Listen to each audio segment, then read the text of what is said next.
Assalamualaikum warahmatullahi wabarakatuh. Selamat pagi, perkenalkan saya Maulana Ashari. Di sini saya akan presentasikan tentang hasil penelitian dosen pemula, yakni tentang analisis user experience dalam penggunaan aplikasi predictive feeder berbasis model ISO 9241210 dan TAM. Oke. Pelaksanaan penelitian ini Pelaksanaan penelitian ini dilakukan melalui serangkaian tahapan yang terstruktur dan sistematis, dimulai dari identifikasi permasalahan sebagai rumusan penelitian, dilanjutkan dengan kajian literatur untuk memperkuat landasan teoritis, serta penyusunan model penelitian yang memuat kerangka konseptual, hipotesis, dan variabel penelitian.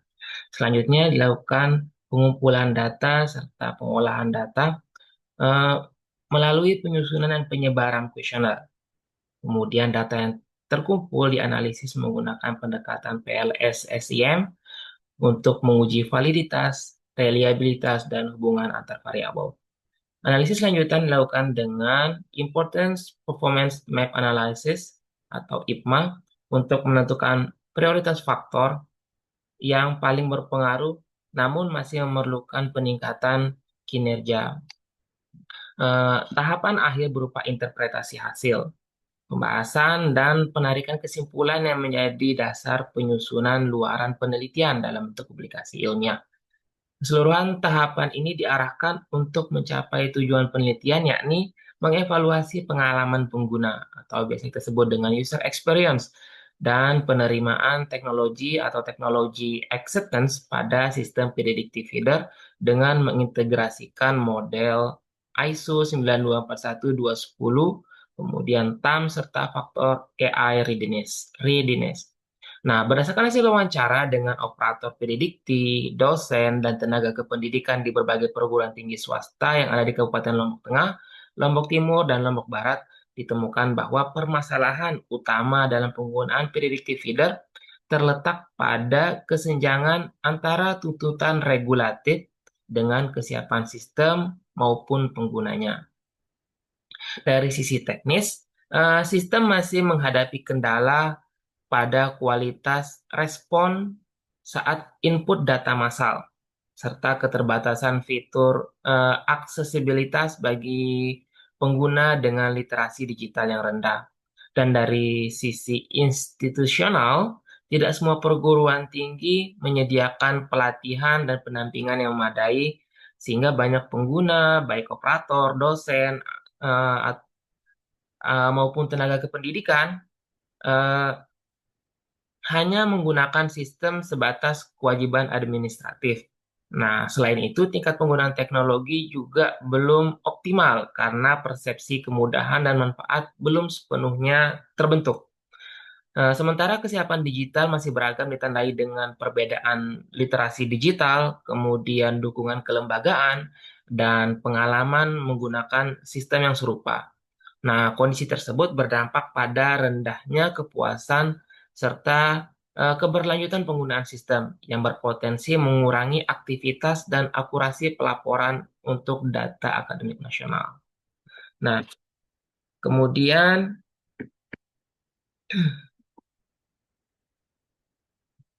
eh, penelitian ini menggunakan desain penelitian kuantitatif explanatory untuk menguji hubungan kausal antar variabel yang dikembangkan dengan kerangka konseptual. Pendekatan ini dipilih karena kemampuannya untuk menilai secara empiris dan sistematik baik pengaruh langsung maupun tidak langsung terhadap konstruk eh, maupun peran variabel moderasi. Analisis data dilakukan dengan menggunakan partial least square structural equation model atau PLS-SIM yang dianggap sesuai dengan model kompleks dan jumlah indikator yang relatif banyak, serta data yang mungkin tidak terdistribusi normal. Nah, adapun keunggulan PLS-SIM terletak pada kemampuan untuk menilai konstruk formatif dan reflektif secara bersamaan. Nah, Sehingga PLS SEM sangat cocok untuk penelitian yang melibatkan konstruk formatif tingkat tinggi. Model penelitian yang digunakan dalam penelitian ini mengintegrasikan dua kerangka utama, yakni ISO 9241 sebagai standar untuk mengevaluasi kualitas pengalaman pengguna dan teknologi acceptance model atau TAM sebagai dasar teoritis penerimaan teknologi. Nah, pemilihan ISO 9241-210 didasarkan pada relevansi dalam mengukur pengalaman pengguna melalui 5 dimensi utama, yakni efektivitas, efisiensi, kepuasan, kesesuaian konteks, dan aksesibilitas, yang mencakup aspek fungsional maupun emosional dari interaksi pengguna dengan sistem. Sementara itu, TAM yang dipilih karena merupakan salah satu model yang paling berpengaruh yang telah divalidasi secara empiris yang menjelaskan perilaku adopsi teknologi. TAM menekankan pada dua konstruk inti, yakni Perceived Ease of Use atau PEU dan Perceived Usefulness atau PU sebagai indikator utama sikap, niat, dan perilaku aktual pengguna.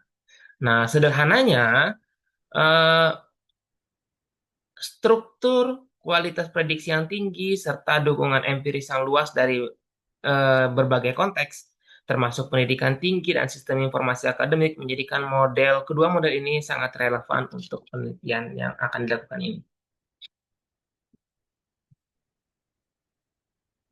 Model penelitian ini menggabungkan konstruk pengalaman pengguna dari standar ISO 9241-210, yakni efektivitas, efisiensi, kepuasan, kesesuaian konteks, dan aksesibilitas dengan teknologi acceptance model yang mencakup perceived ease of use dan perceived ease of use, kemudian perceived usefulness, kemudian attitude toward using, kemudian behavioral intention, dan actual system use. ISO 9241-210 menekankan bahwa kualitas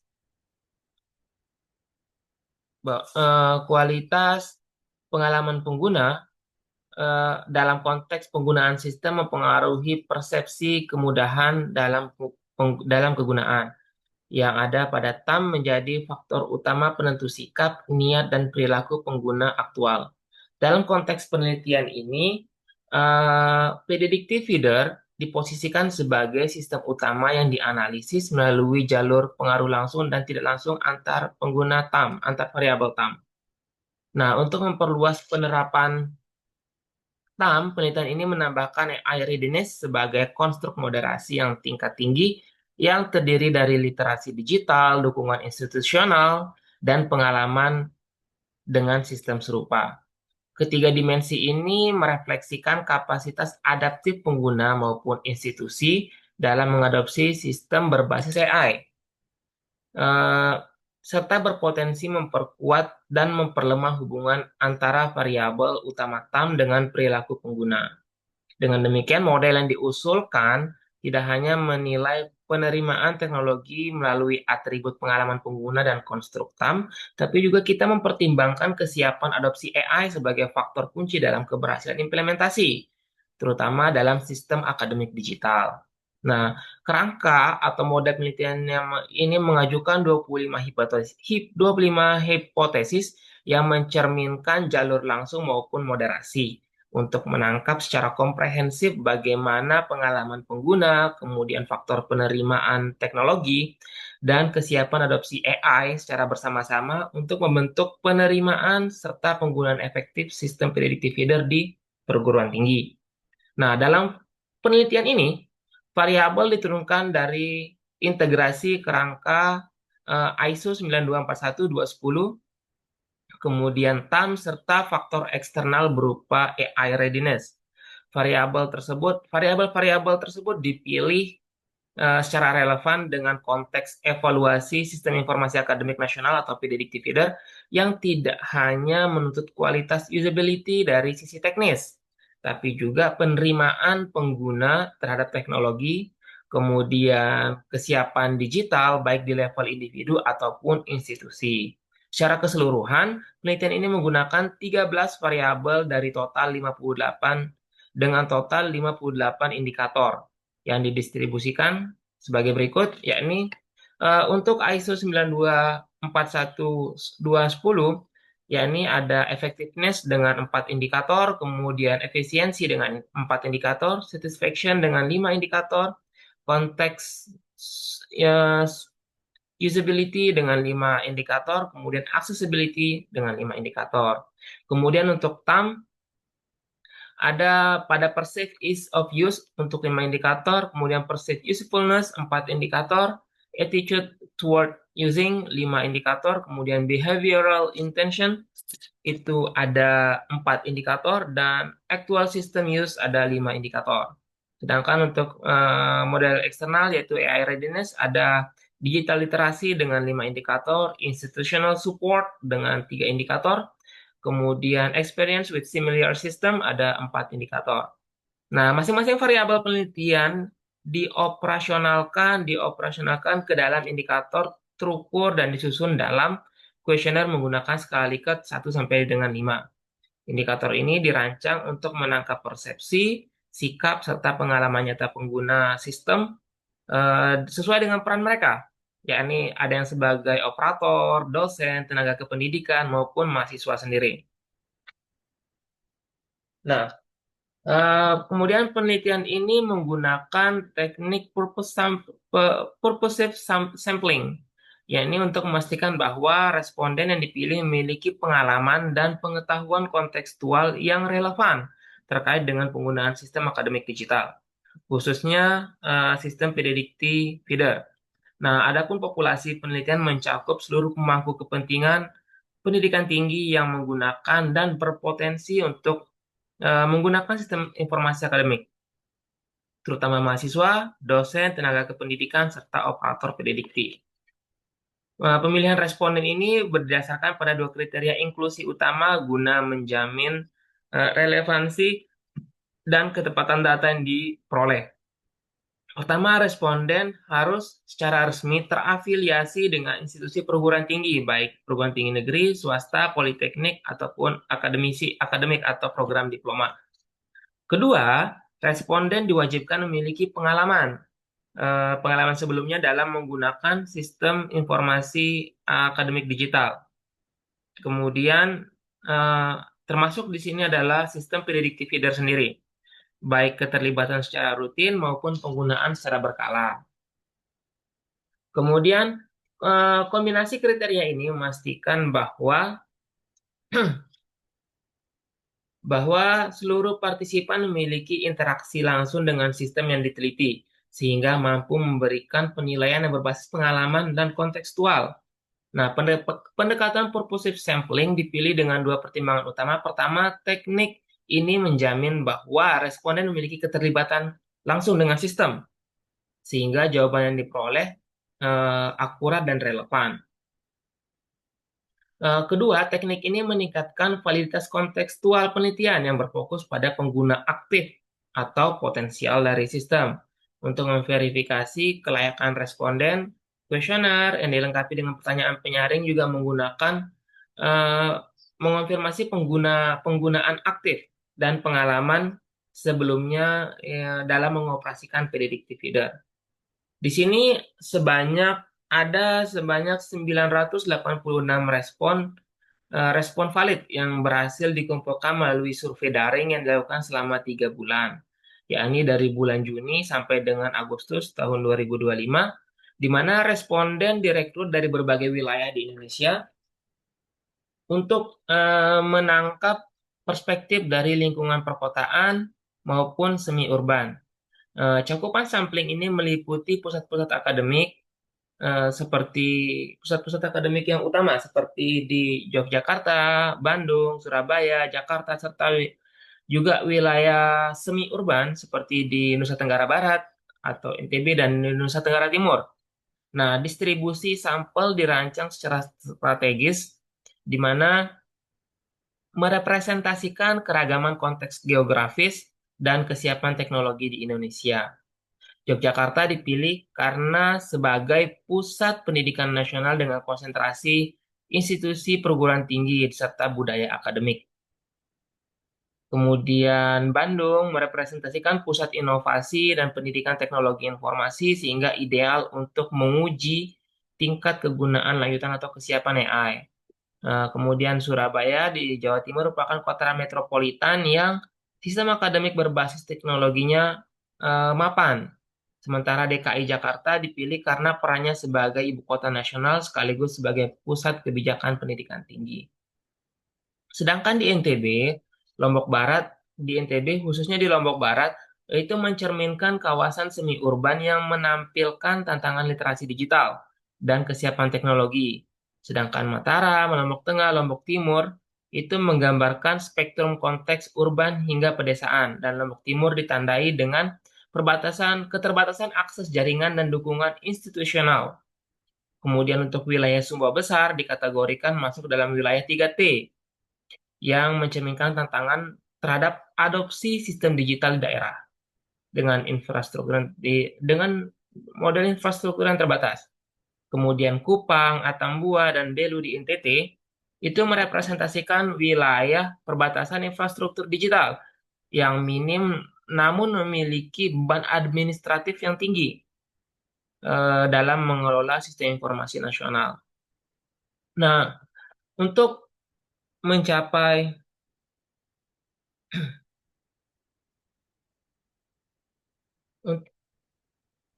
Untuk mencapai responden yang ditargetkan, strategi diseminasi terkoordinasi dengan tim penelitian yang menunjuk satu koordinator untuk perwakilan dalam setiap wilayah sampling.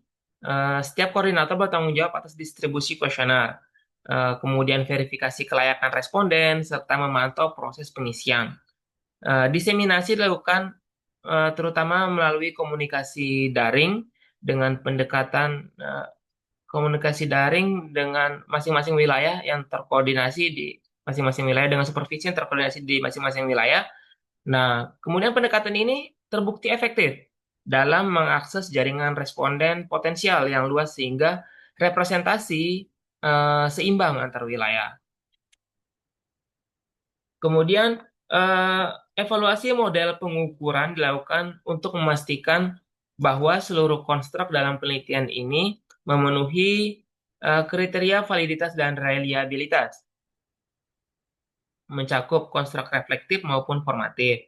Proses ini melibatkan berbagai indikator loading, kemudian reliabilitas konstruk, kemudian validitas konvergen, dan validitas diskriminan. Sekaligus pengujian khusus untuk konstruk formatif guna mengidentifikasi kontribusi relatif dari setiap indikator. Nah, secara keseluruhan, hasil pengukuran model menunjukkan bahwa seluruh konstruk pada penelitian ini telah memenuhi kriteria ditetapkan untuk reliabilitas, kemudian validitas konvergen, dan validitas diskriminan. Dengan demikian, maka model pengukuran ini dinyatakan sesuai dengan untuk dianalisis lebih lanjut. Sehingga penelitian dilakukan pada tahap evaluasi model guna menilai hubungan kausal yang dihipotesiskan antar variabel. Kemudian, hasil pengujian hipotesis disajikan pada tabel menggunakan signifikan statistik dari kekuatan setiap hubungan yang dihipotesiskan, yakni dari 25 hipotesis diajukan, 17 didukung oleh data empiris, sedangkan 8 lainnya tidak signifikan secara statistik. Hubungan yang signifikan ditandai dengan nilai P melebihi ambang kritis dan nilai P di bawah 0,05. Sebagian besar mencapai tingkat signifikansi tinggi pada P kurang dari 0,001.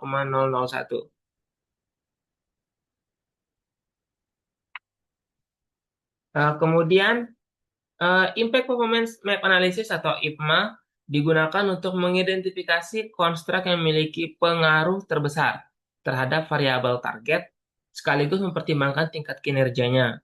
Pendekatan ini memungkinkan perumusan strategi perbaikan yang lebih terarah dan terfokus pada konstruk yang memiliki kepentingan tinggi, tetapi kinerja relatif rendah, sehingga intervensi yang dilakukan dapat memberikan dampak besar terhadap hasil keseluruhan. Penelitian ini memberikan kontribusi teoritis yang signifikan pada literatur penggunaan teknologi dan pengalaman pengguna, khususnya pada konteks sistem informasi yang wajib di perguruan tinggi. Pertama, dengan integrasi konstruk pengalaman pengguna dari ISO 9241-210 dan ke dalam TAM, Teknologi Assessment Model, temuan penelitian ini memperluas daya TAM melampaui variabel persepsi konvensional. Hasil penelitian menunjukkan bahwa efektivitas dan aksesibilitas secara kuat memprediksi perceived ease of use. Sedangkan kepuasan dan efektivitas secara substansial membentuk perceived usefulness. Sebaliknya, efisiensi hanya memainkan peran yang sangat kecil. Hal ini menantang asumsi tradisional bahwa semua dimensi kegunaan berkontribusi secara setara pada konstruk TAM, serta menekankan pentingnya evaluasi berbasis konteks dalam sistem.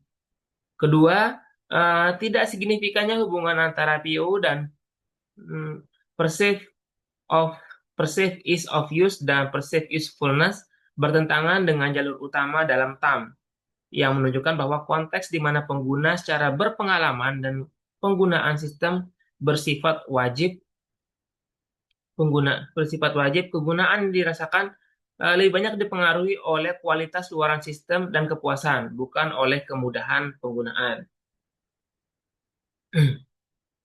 Eh, Temuan ini selaras dengan kritik sebelumnya terhadap TAM pada konteks pengguna berpengalaman dan mendukung perlu adanya adaptasi TAM dalam lingkungan.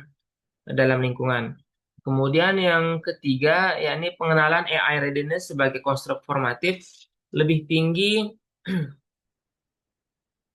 eh, lebih tinggi yang diukur dengan melalui literasi digital, kemudian dukungan institusional, dan pengalaman dengan sistem yang serupa. Hal ini memperkaya pemahaman tentang adopsi teknologi dan menangkap faktor pendorong yang berbasis kapabilitas. Pengaruh langsungnya kuat dari AI readiness terhadap behavioral intention atau BI dan actual system use. Tanpa mediasi signifikan melalui attitude toward using, menegaskan perannya sebagai kapabilitas pendukung serta bukan sekedar pendorong sikap. Temuan ini menjembatani TAM dengan literatur kesiapan dan kapabilitas teknologi, serta menawarkan integrasi teoritis yang baru. Kemudian yang keempat, penelitian ini menerapkan Important Performance Map Analysis atau IPMA pada konstruk TAM dalam konteks pendidikan tinggi, sehingga memberikan pemahaman lebih rinci terhadap faktor-faktor pendorong yang memiliki dampak tinggi sekaligus kinerja tinggi. Yang kelima, efek kecil ataupun negatif dari variabel tertentu seperti aksesibilitas terhadap PU dan efisiensi terhadap PU dan PU memperhalus pemahaman teoritis mengenai integrasi UX dan TAM. Temuan ini mengindikasikan adanya potensi efek ambang batas, di mana melampaui tingkat kegunaan tertentu tidak lagi menghasilkan manfaat tambahan terhadap sikap, bahkan dapat menggeser fokus pengguna pada kebutuhan fungsional yang belum terpenuhi. Dan yang terakhir, yakni hasil penelitian ini mendukung perspektif dari kapabilitas dan konteks teknologi dengan menekankan bahwa konstruk kesiapan atau AI readiness dapat memberikan pengaruh yang lebih kuat dibandingkan variabel persepsi TAM agar mencakup kesiapan struktural dan institusional.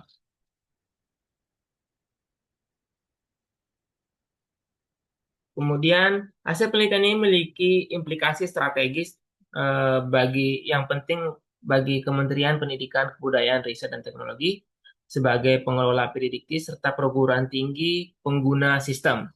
Implikasi yang memastikan keberlanjutan keberlanjutan sistem dan jangka panjang di lingkungan perguruan tinggi. Pertama, hasil IPMA mengidentifikasi aksesibilitas dan kepuasan sebagai prioritas utama yang memaksimalkan PUU dan PU. Hal ini menegaskan perlunya kementerian meningkatkan antarmuka sistem predictive feeder agar lebih responsif dan ramah pengguna di berbagai perangkat. Kedua, efektivitas muncul sebagai prediktor yang konsisten kuat terhadap PU, yang mengindikasikan bahwa kualitas keluaran sistem harus menjadi prioritas utama. Kemudian, ketiga, AI readiness terbukti sebagai pendorong terkuat bagi behavioral intention dan actual system use.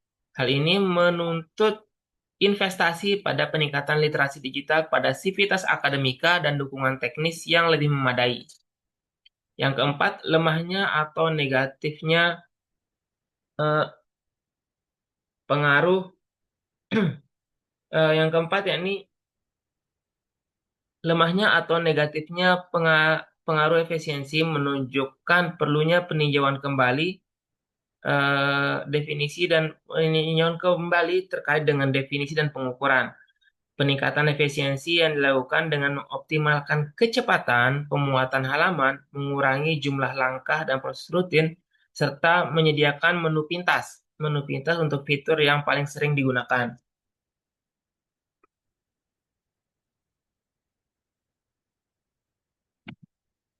Dan terakhir yakni kelima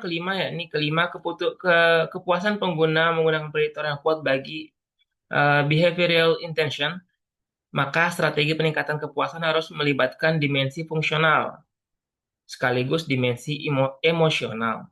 Dan yang terakhir yakni dari perspektif kebijakan perguruan tinggi, di mana hasil penelitian ini menekankan perlunya sinergi antara kementerian dan perguruan tinggi untuk menyusun peta jalan dalam pengembangan PDDikti. Penelitian ini mengkaji bagaimana sistem PDDikti feeder diadopsi dan digunakan dengan mengintegrasikan dimensi pengalaman pengguna dari ISO 29241-210, yakni dengan efektivitas, efisiensi, kepuasan, kesesuaian konteks, dan aksesibilitas ke dalam teknologi acceptance model atau TAM. Selain itu, AI readiness dimasukkan sebagai konstruk formatif tingkat tinggi yang relevan untuk mempercepat transformasi digital di perguruan tinggi. Nah, hasil analisis PLSCM menunjukkan bahwa sebagian besar hipotesis didukung secara kuat. Ditemukan bahwa perceived usefulness dan perceived ease of use merupakan faktor utama yang mempengaruhi attitude toward using. Faktor ini selanjutnya berdampak pada behavioral intention dan actual system use. Nah, lebih lanjut lagi, hasil Important Performance Map Analysis atau IPMA mengidentifikasi bahwa aksesibilitas, kepuasan, dan efektivitas merupakan area prioritas yang potensi dampak besar terhadap kemudahan penggunaan, dan kegunaan yang dirasakan. Sedangkan AI readiness terbukti sebagai pendorong utama bagi niat perilaku maupun penggunaan sistem aktual. Temuan ini menegaskan pentingnya merancang sistem yang responsif terhadap kebutuhan pengguna, kemudian memastikan dukungan institusional yang memadai, serta melaksanakan program peningkatan literasi digital untuk memperkuat kesiapan AI.